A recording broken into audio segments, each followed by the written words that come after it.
You can support me by turning on notifications, subscribing to my channel, and liking the video.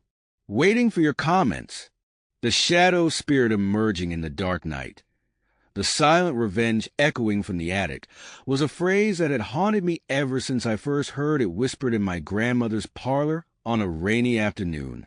She had always been tight-lipped about our ancestral home, an old estate perched at the edge of a mist-shrouded lake, far removed from any signs of modern life.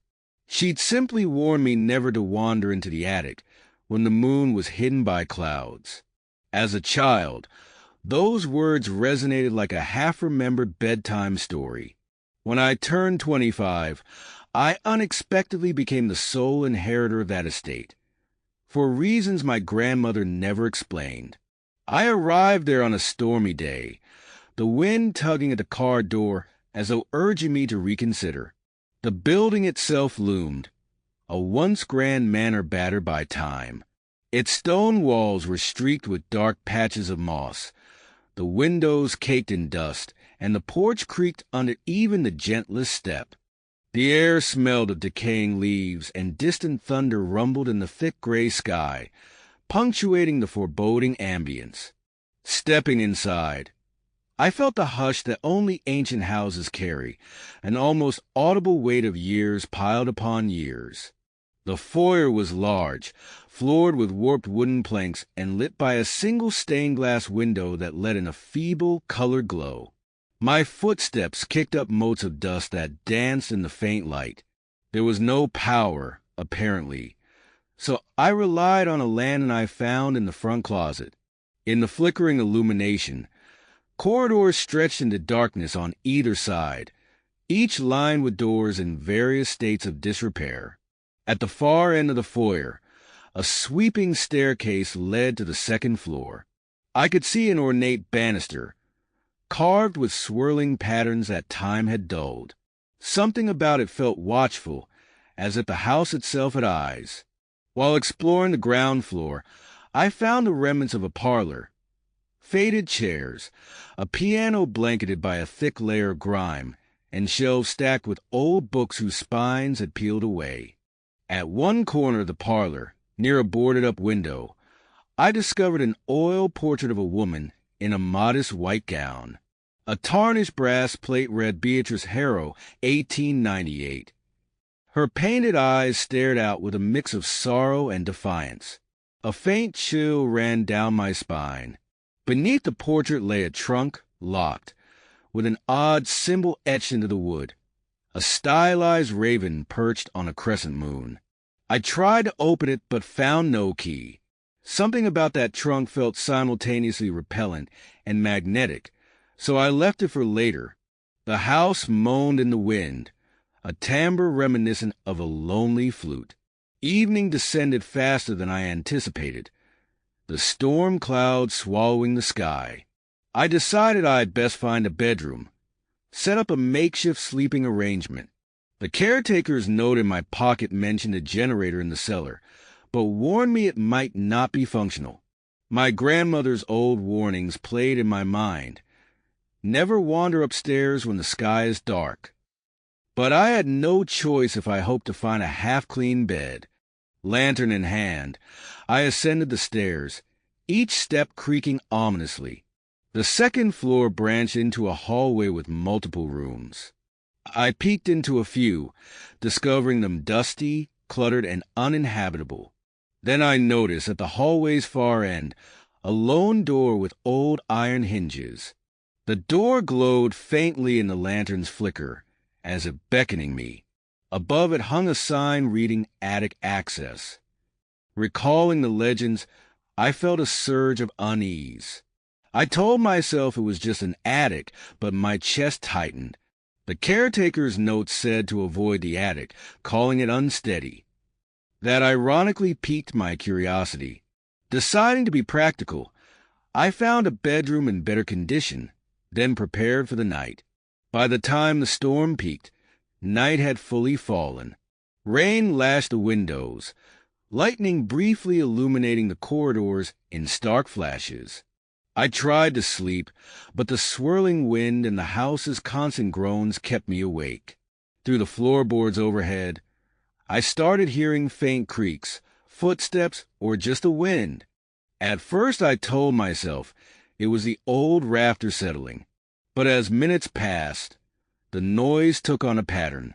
It sounded like slow, deliberate pacing. My pulse quickened. Then came a whisper, so soft I thought it was my imagination, but it repeated, a hush that might have formed words. Heart pounding, I grabbed a lantern.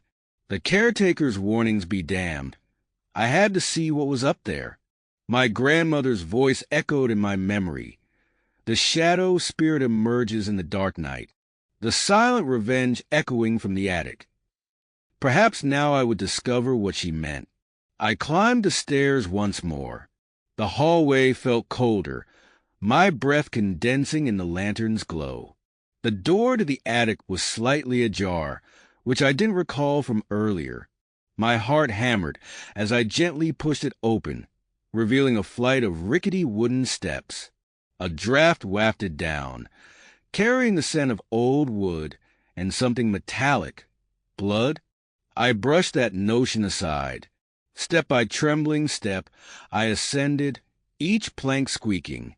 At the top, the attic opened into a wide, low-ceilinged space crisscrossed by beams. Cobwebs hung like drapes in every corner. Moonlight seeped through a small window at the far side, revealing vague shapes of old trunks, broken furniture, and a few tattered sheets. The air felt stale, as though no one had disturbed it in decades. My lantern cast shaky light, forming dancing shadows on the sloped ceiling. I stepped carefully among crates, trying not to trip. Then a faint shuffle came from behind a stack of boxes. I froze, heart in my throat. Another shuffle, then silence. Summoning courage, I called out softly, "Hello?" My voice sounded pitifully small. In the gloom, something moved. A tall, elongated shadow slipped across the far wall, too fluid to be a person. My blood ran cold. The shape glided behind a broken wardrobe, dissolving into darkness. The hush deepened until I could hear my own heart pounding. I approached the wardrobe, each step echoing.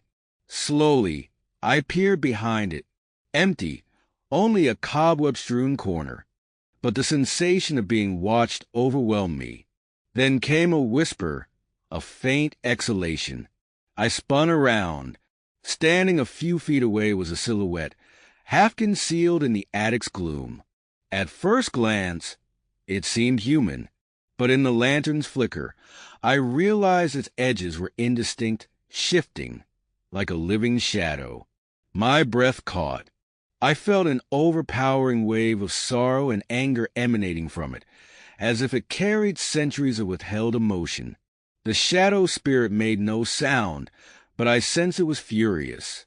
Slowly, it raised an arm, pointing at me, or perhaps through me. I wanted to flee, but my legs felt anchored in fear. Then the spirit moved closer, drifting rather than walking. I managed to stammer, "W, what do you want?" A rush of cold enveloped me, turning the air icy. My lantern's flame sputtered precariously. The shadow's outline trembled, as though under strain, and I caught a flicker of a face contorted by longing or rage. An image flashed in my mind, a fleeting glimpse of a woman locked in the attic, tears streaming down her cheeks. A sense of betrayal and heartbreak, so intense it made me gasp. Then the vision vanished. The shadow spirit was showing me something from the past, perhaps. My mind spun with the possibility that someone had once been imprisoned or harmed up here. That silent revenge meant the spirit lingered, waiting for someone in the bloodline to witness its pain. My grandmother must have known, which is why she warned me. The spirit was tethered to the attic, brimming with anguish that demanded retribution. Summoning courage, I whispered, I'm sorry. It was all I could manage. The spirit's face, if one could call that shifting darkness a face, seemed to contort. Then it emitted a voiceless cry, silent yet deafening in my head. The temperature plummeted further. I felt invisible hands grasp my arms, pulling me toward the center of the attic. My lantern fell, rolling on the floor, its flame flickering in circles. For a terrifying moment, I sensed I was about to be consumed by the spirit's fury. Another flash of memory. A scene of a brutal confrontation decades ago, a woman shrieking in terror while a man locked her away. Perhaps she died here, her pleas unheard, birthing this vengeful specter. The spirit's hostility warred with an undercurrent of sorrow. I realized it didn't truly want to harm me, but to be acknowledged, to have its story known. "I see you," I said aloud, tears hot on my cheeks. "I understand." With trembling resolve, I dug out an old iron key I'd found earlier in the house. Something told me it belonged to a locked trunk here. Frantically scanning the attic, I noticed a battered trunk near a broken mirror. The spirit hovered behind me, its presence pulsing. I knelt, fitted the key. The trunk creaked open, revealing moldy documents, diaries, a cameo necklace. By the lantern's faltering light, I read bits of the diary, describing a secret marriage undone by betrayal, a family scandal that ended with the woman locked in the attic until she died. The final pages carried tear-stained pleas for escape. My heart clenched. The woman's name was Rosalind Addison, an ancestor, perhaps. The shadow spirit must be her. As I turned the last page, the spirit loomed overhead, swirling as though reading with me. When I closed the diary, I felt a wave of sorrow surge from the entity. "I know what they did," I whispered. "I'm so sorry." The spirit's shape flickered more violently, then stilled. Slowly, it extended a shadowy limb to the diary. I offered it forward. Then, in a moment that felt like a cosmic exhale, the shadow sank into the book, or the book into the shadow. A shimmering wave passed through the attic, rustling crates and stirring dust. My lantern's flame steadied, and the air lost that icy edge. The shadow, coalescing around the diary, paused. I heard a soft sigh, not with my ears but inside my mind, a sigh of release. Then the spirit dissolved, fading into a wisp that slipped between floorboards. The silence that followed was profound, yet not oppressive. It felt more like relief. The silent revenge had found resolution. Whatever anguish the spirit carried, it had manifested in that swirling darkness, trapped in the attic for generations. Through acknowledging the truth, rummaging through diaries that revealed the tragedy, we had offered the spirit a way to relinquish its hold. I stood shakily, retrieving my lantern. My entire body trembled with adrenaline and awe. Outside, thunder rumbled in the distance, but the night seemed calmer. Each breath felt easier.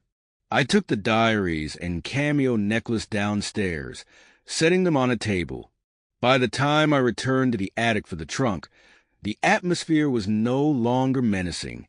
The shadows were just shadows, the air stale but not suffocating. In the days that followed, I arranged a modest memorial, burying the cameo and a copy of the diary pages in the family plot behind the house. I read aloud portions of Rosalind's final pleas. Though no one else was present, I sensed the spirit listening. Perhaps that was enough to break the cycle. The attic remained a place of memory, not malice. After the memorial, an old sense of oppression dissipated. Workers I hired to restore the house no longer complained about eerie feelings or flickering shadows.